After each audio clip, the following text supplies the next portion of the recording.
today we have my lovely cousin Tara. She is just going to introduce all the items that she has packed for her diaper bag. And how are you feeling? Well, I am 3 centimeters dilated. Yep. Can't really stand up right now. So we're just gonna do a last minute video of everything she has packed in her diaper bag. So this is the baby's bag.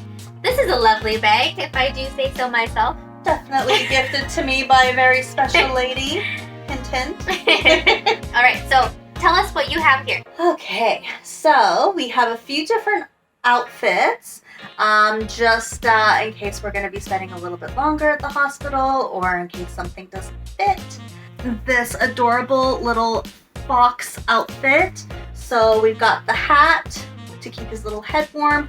Even though it is a summer birth, babies don't have regulated heat. Yep. So we want to make sure he's comfortable. Just because it's summer and it's hot, it may be very cold in the hospital. So a lot of the times when babies are born, they're covered in, amniotic fluid and their head is wet. Heat escapes from their head, especially when it's wet. So that's why it's good to have a little hat or like a little cap available. Usually in the hospital, we do provide little baby toques, but it's good to have your own. Okay, so you have, how many outfits would you say you have packed for baby? I have 4 outfits packed. And of course we are featuring the outfit that he will be going home in, which has everything from So cute. little newbie onesie, and then a full one piece to keep him warm from head to toe. It's got the little booties built in. Again, the cute little matching hat to keep his little noggin warm. Adorable.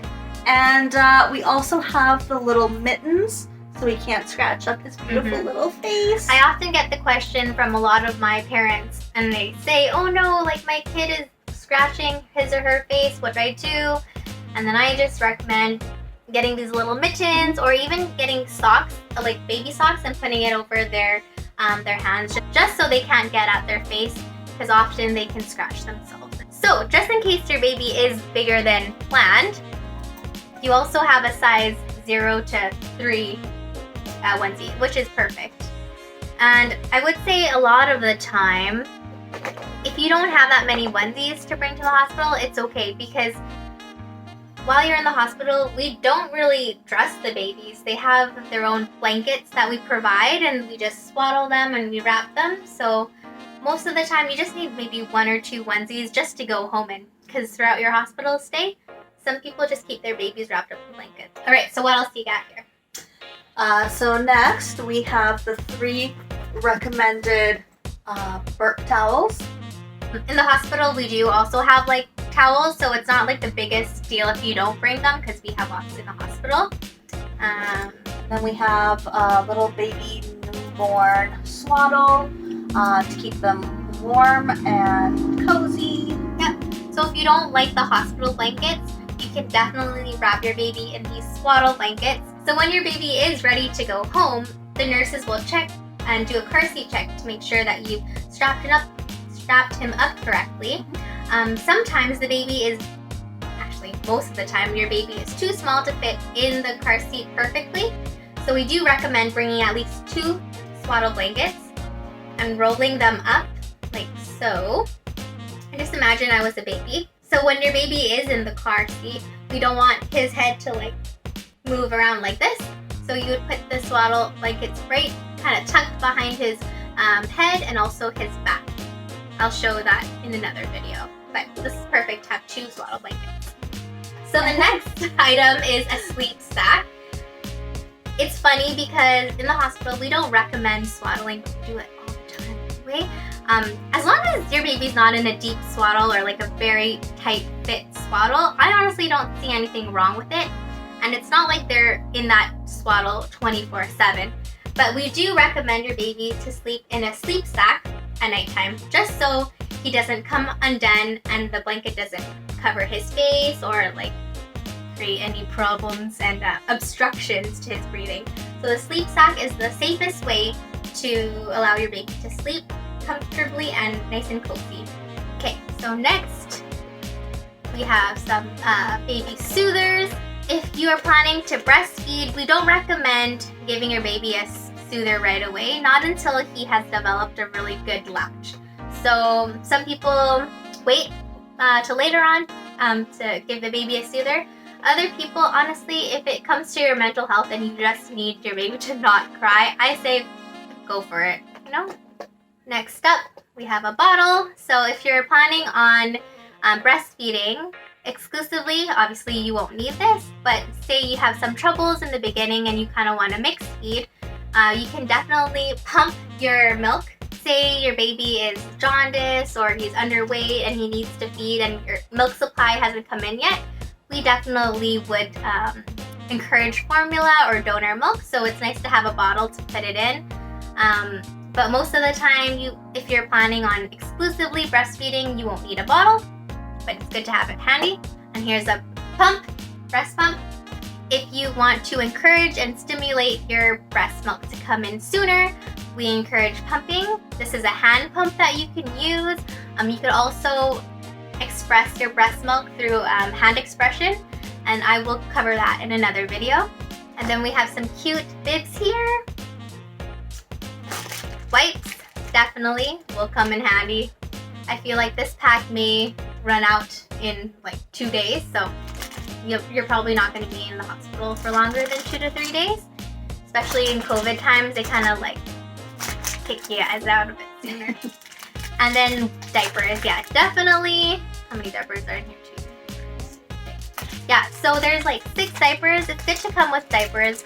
At the hospital, we do supply diapers, so it's not the end of the world if you don't bring any home. Included in her diaper bag are breast pads. So often when your milk comes in, you may leak. And if you don't want to leak onto your clothes, then definitely these will be very helpful. Next up is lanolin. It is nipple protectant. It is safe for baby to eat.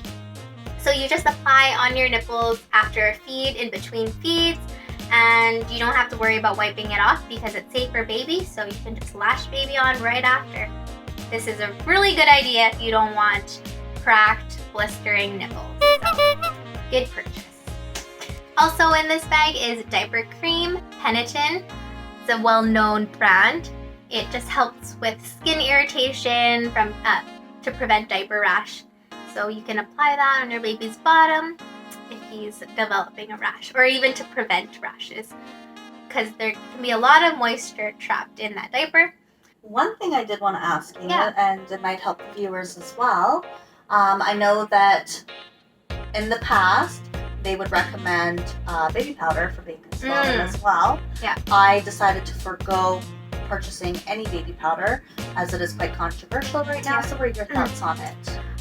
In the hospital, we don't recommend baby powder just because babies can inhale it and they can aspirate and it can just collect in the lungs. So right now, we don't recommend baby powder at all.